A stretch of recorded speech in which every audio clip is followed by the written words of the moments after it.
আজকে আমি রুই মাছ দিয়ে ফুলকপি রান্না করব। তেল গরম করে পেঁয়াজ আর কাঁচামরিচ ভেজে নিলাম ভালো করে। ভেজে নিয়ে আমি মরিচের গুঁড়া হলুদের গুঁড়া দিয়ে একটু নেড়ে চেড়ে নিব। নেড়ে চেড়ে ভালো করে তারপর আমি একটু পানি দিয়ে দিব, কারণ পেঁয়াজগুলো পুড়ে যাচ্ছিল। তারপর আমি পরিমাণ মতন এখন লবণ দিয়ে দিব। এই যে লবণ দিয়ে দিলাম পরিমাণ মতন। এখন আমি দিয়ে দিব রসুন বাটা, আদা বাটা। এখন একে একে সব মশলা আমি পরিমাণ মতন দিয়ে দিব। এটা দিলাম ধনিয়া, এটা জিরা দিয়ে এগুলো নেড়ে চেড়ে মশলাগুলো আমি ভালো করে কষিয়ে নেব।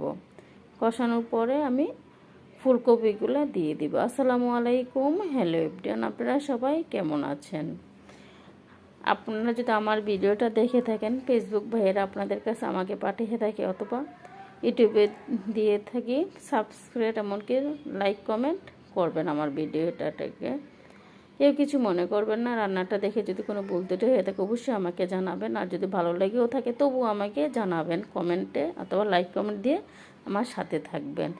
আপনি এত কষ্ট করে একটা ভিডিও করে আপনারা যদি আমাকে সাপোর্ট না করেন তাহলে কীভাবে হবে বলেন তো দেখি। এই যে দেখেন পায়নার লুক দেখতে কেমন হয়েছে। আল্লাহ হাফেজ।